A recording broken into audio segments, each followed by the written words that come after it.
Hello every one. അപ്പോൾ നമ്മൾ catering റെഗുലേഷൻ്റെ last ഏരിയയിലാണ് എത്തി നിൽക്കുന്നത്. അപ്പോൾ കാറ്ററിംഗ് റെഗുലേഷൻ്റെ ലാസ്റ്റ് ഏരിയ എന്ന് പറയുന്നത് ഇനി നമുക്ക് പറയാനുള്ളത് എക്സ്റ്റീരിയർ ഓപ്പണിങ്സ് ആണ്. അപ്പോൾ എക്സ്റ്റീരിയർ എന്ന് പറഞ്ഞു കഴിഞ്ഞാൽ എന്താണ്? ബിൽഡിങ്ങിൻ്റെ പുറമേ ഉള്ള ഭാഗം അല്ലേ? അപ്പോൾ എക്സ്റ്റീരിയർ ഓപ്പണിങ്സിൽ എന്തൊക്കെയാണ് ശ്രദ്ധിക്കാനുള്ളത്? Should be protected from the entry of pest. ഇപ്പോൾ പ്രാണി, പാറ്റ, പല്ലി, ചിലന്തി ഇതൊക്കെയാണ് ഉദ്ദേശിക്കുന്നത് പെസ്റ്റ് എന്ന്. അപ്പോൾ should be protected from the entry of pest. പെസ്റ്റിൻ്റെ എൻട്രി തടയുന്നതായിരിക്കണം, പ്രൊട്ടക്റ്റ് ചെയ്യുന്നതായിരിക്കണം. Installed air curtains in windows and doors to restrict entry of pest. ഈ സെൻറ്റൻസ് തന്നെ അങ്ങ് പഠിച്ചാൽ മതി. ഈ സ്ലൈഡിലുള്ള അതാണ് ഞാൻ നിങ്ങൾക്ക് നോട്ട് വേണമെന്ന് പറഞ്ഞുകൊണ്ടാണ് ഈ സ്ലൈഡിലൊക്കെ അങ്ങ് എക്സ്പ്ലെയിൻ ചെയ്ത് എഴുതിയിരിക്കുന്നത്. അപ്പം ഇതിലൊക്കെ ഈ 2 പോയിൻറ്റ്സ് പഠിച്ചാൽ മതിയാവും. അപ്പോൾ installed air curtains in windows and doors to restrict entry of pest. Pest കയറാത്ത രീതിയിൽ പുറത്ത് എന്ത് ചെയ്യാം? എയർ കർട്ടൻസ് ഇൻസ്റ്റോൾ ചെയ്യാം. In windows and doors to restrict entry of pest. അടുത്ത windows constructed in a way to prevent accumulation of dirt. നേരത്തെ പറഞ്ഞ പോയിൻ്റാണത്. Windows construct ചെയ്യുമ്പോഴേ അത് അക്യുമുലേഷൻ ഓഫ് ഡർട്ട് വരാത്ത രീതിയിൽ ഉള്ള ജനാലകൾ നിർമ്മിക്കാൻ ശ്രമിക്കണം. അടുത്തത് ഫെസിലിറ്റീസ് ആൻഡ് യൂട്ടിലിറ്റീസിലാണ് പറയാനുള്ളത്. അതിൽ ആദ്യത്തേതാണ് വാട്ടർ സപ്ലൈ. ഇപ്പോൾ വാട്ടർ സപ്ലൈയുടെ കാര്യത്തിൽ എന്തൊക്കെയാണ് പറയാനുള്ളത്? വാട്ടർ സപ്ലൈ എന്ന് പറയുമ്പോൾ water for drinking, food preparation, dish washing പാത്രം കഴുകൽ, cleaning equipment and surface.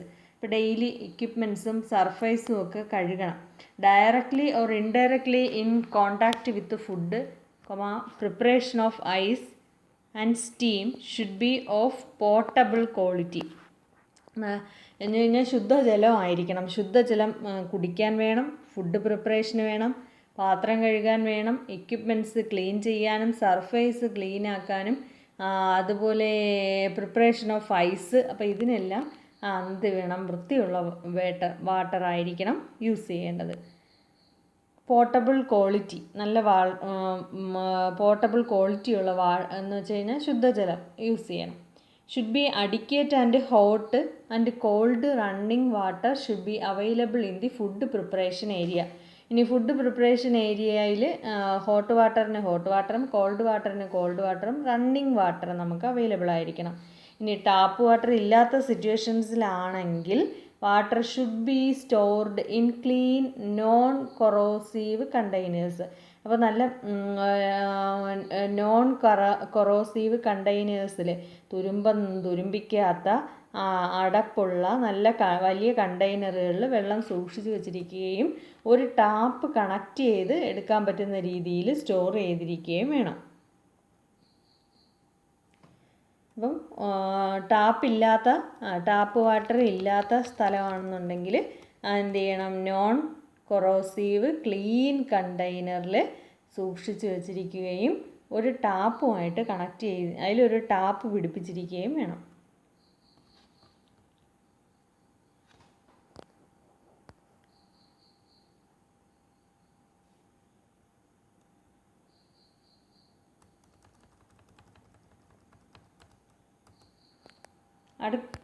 Next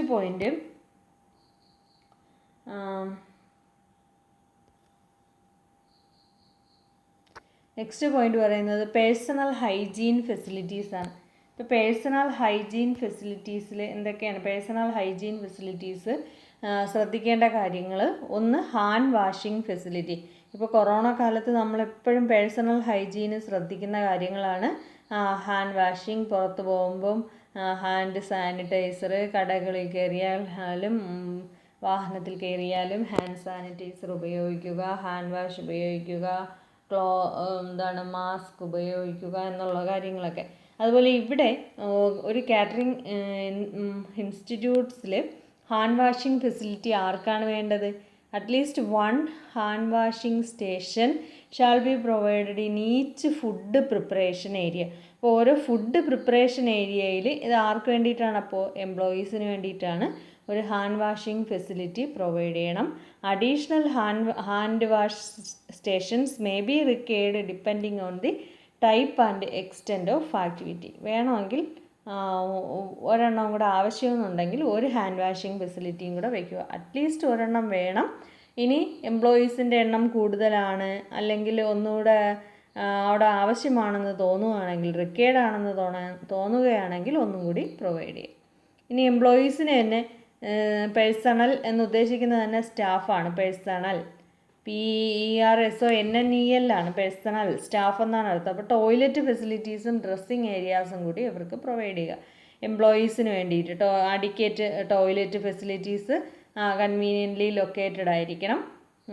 അതുപോലെ അവർക്ക് ഡ്രസ്സിങ് ഏരിയാസും പ്രൊവൈഡ് ചെയ്യണം. ഇപ്പം മീതെയൊക്കെ ഒരു കോട്ട്, തൊപ്പി, ഇങ്ങനെയുള്ള സംവിധാനങ്ങളൊക്കെ ഫുഡ് പ്രോസസ്സിങ്ങിൽ നിൽക്കുന്ന എംപ്ലോയീസിന് കൊടുക്കാറുണ്ട്. അപ്പോൾ അതെല്ലാം കൂടി കൺസിഡർ ചെയ്ത് വേണം എംപ്ലോയീസിന് ഡ്രസ്സിങ് ഏരിയാസും കൂടി പ്രൊവൈഡ് ചെയ്യണം.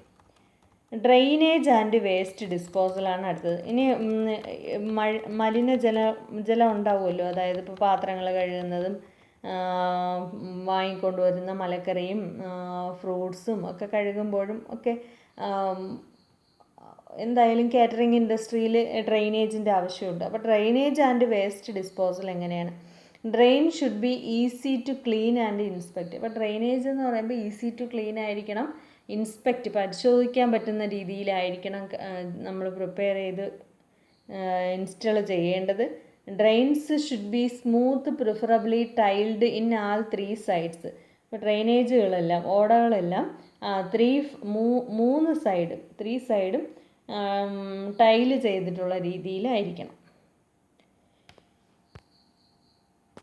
അങ്ങനെ വേസ്റ്റ് ഡിസ്പോസൽ പറയുന്നുണ്ട്. വേസ്റ്റ് ഡിസ്പോസൽ എങ്ങനെയായിരിക്കണമെന്ന്. അപ്പം waste disposal containers for holding waste shall be in adequate size made of impervious material. ഇനി വേസ്റ്റ് ഡിസ്പോസലിന് കണ്ടെയ്നർ വെക്കുക. ഇപ്പം എല്ലായിടത്തും സ്റ്റീലിൻ്റെ കണ്ടെയ്നറുകളാണ് വെക്കുന്നത്. അത് ലീക്ക് പ്രൂഫ് ഇല്ലാത്തതായിരിക്കണം. ഇംപെർവിയസ് മെറ്റീരിയൽ, മുമ്പ് നമ്മൾ പറഞ്ഞ വേർഡാണ് ഇംപെർവിയസ് മെറ്റീരിയൽ.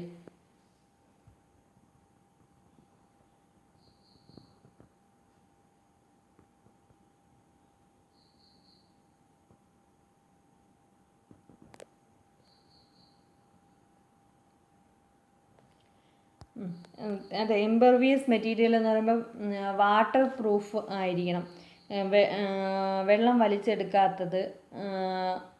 അപ്പോൾ വാട്ടർ പ്രൂഫായിട്ടുള്ള മെറ്റീരിയൽ, അതാണ് ഇംപെർവിയസ് മെറ്റീരിയൽ ആയിരിക്കണം.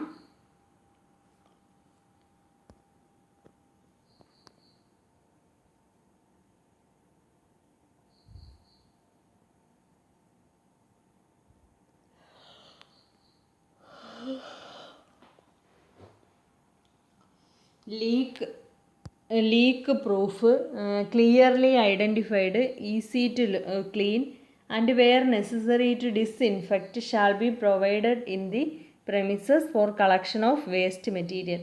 ഇപ്പം വേസ്റ്റ് ഡിസ്പോസലിന് വേണ്ടി കൊടുക്കുന്ന കണ്ടെയ്നേഴ്സ് ഇംപെർവിയസ് ആയിരിക്കണം, ലീക്ക് പ്രൂഫ് ആയിരിക്കണം, clearly identified, easy to clean, അങ്ങനെയുള്ള സ്റ്റീലോ അങ്ങനെയുള്ള കണ്ടെയ്നേഴ്സിലാണ് വേസ്റ്റ് ഇടേണ്ടത്. ഇനി waste bins shall be closed, അടപ്പുള്ളതായിരിക്കണം വേസ്റ്റ് ബിൻസ്. പിന്നെ ശ്രദ്ധിക്കാനുള്ള കാര്യം, waste bins should be waste disposal should be done through properly segregated colour coded bins. 3 colour coded bins catering ഇൻഡസ്ട്രിയിൽ പ്രൊവൈഡ് ചെയ്യണം. 1 വെറ്റ്, നനഞ്ഞ വേസ്റ്റ് ഇടാൻ.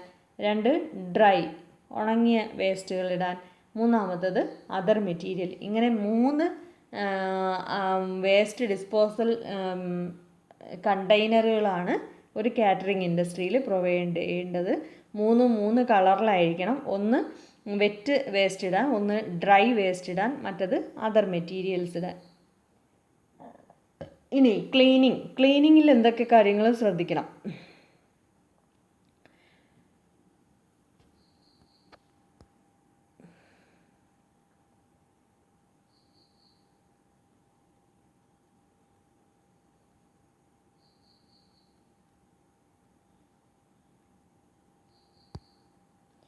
ക്ലീനിങ്ങിൻ്റെ കാര്യത്തിൽ ശ്രദ്ധിക്കാനുള്ളത് adequate facilities should be provided for cleaning food utensils and equipment.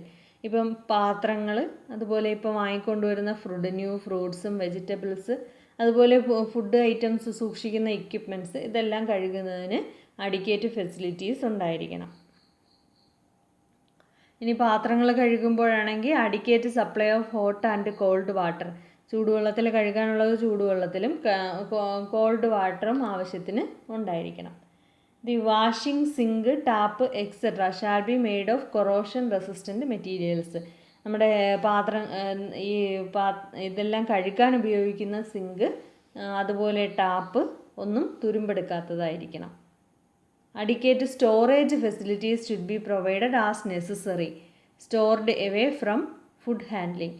അതുപോലെ adequate storage facilities, ഈ food ഐറ്റംസും എക്യുപ്മെൻറ്റ്സും സ്റ്റോർ ചെയ്യുന്നതിന് ആവശ്യമായിട്ടുള്ള സ്റ്റോറേജ് ഫെസിലിറ്റീസ് പ്രൊവൈഡ് ചെയ്യണം. ഇനി ലൈറ്റിങ്ങിൻ്റെ കാര്യത്തിൽ ശ്രദ്ധിക്കുമ്പോൾ നേരത്തെ ഡോറിൻ്റെയും വിൻഡോയുടെയും കാര്യത്തിലൊക്കെ പറഞ്ഞതുപോലെ പ്രിവെൻറ്റ് അക്കുമുലേഷൻ ഓഫ് ഡർട്ട്, പൊടി അടിഞ്ഞുകൂടാത്ത രീതിയിൽ സൂക്ഷിക്കണം. Prevent accumulation of dirt. Storage facility ഇപ്പോൾ പറഞ്ഞത് ഒന്നുകൂടെ എടുത്ത് പറഞ്ഞിരിക്കുന്നു. സ്റ്റോറേജ് ഫെസിലിറ്റീസ് ഫുഡിനും, ഫുഡ് ഐറ്റംസ്, അതുപോലെ ഫുഡ് ഇൻഗ്രീഡിയൻസ്, എക്യുപ്മെൻറ്റ്സ്, ഇപ്പോൾ ഇതെല്ലാം സൂക്ഷിക്കുന്നതിന് അഡിക്കേറ്റ് സ്റ്റോറേജ് ഫെസിലിറ്റീസ് ഉണ്ടായിരിക്കണം. ലാസ്റ്റ് പോയിൻ്റാണ് എയർ സർക്കുലേഷൻ ആൻഡ് വെൻറ്റിലേഷൻ. ഇപ്പോൾ എയർ സർക്കുലേഷൻ ആൻഡ് വെൻറ്റിലേഷൻ എന്ന് പറയുമ്പോൾ ആവശ്യത്തിന് വെൻറ്റിലേഷൻ സിസ്റ്റംസ് എല്ലാം ഡിസൈൻ ചെയ്തിരിക്കണം. വായു കടന്നു വരുന്നതിനും പുറത്തു പോകുന്നതിനും ആവശ്യമായിട്ടുള്ള വെൻറ്റിലേഷൻ സിസ്റ്റംസ് എല്ലാം ഡിസൈൻ ചെയ്യണം, ഇൻസ്റ്റളും ചെയ്തിരിക്കണം. അപ്പോൾ ഇത്രയാണുള്ളത്. കാറ്ററിംഗ് റെഗുലേഷൻസ് കംപ്ലീറ്റ് ആയിരിക്കുകയാണ് ആ ഏരിയയും. അപ്പോൾ നമ്മൾ 2 ഏരിയയാണ് കംപ്ലീറ്റ് ആക്കിയത്. ഒന്ന് ഹോസ്പിറ്റാലിറ്റി ഇൻഡസ്ട്രിയിൽ വരുന്ന റെഗുലേഷൻസും, രണ്ടാമത്തേത് കാറ്ററിംഗ് ഇൻഡസ്ട്രിയിൽ വരുന്ന റെഗുലേഷൻസും. അപ്പോൾ എത്രയും നോക്കണം, എല്ലാവരും വീഡിയോ കാണണം. ശരിയാണ്. Okay, thank you.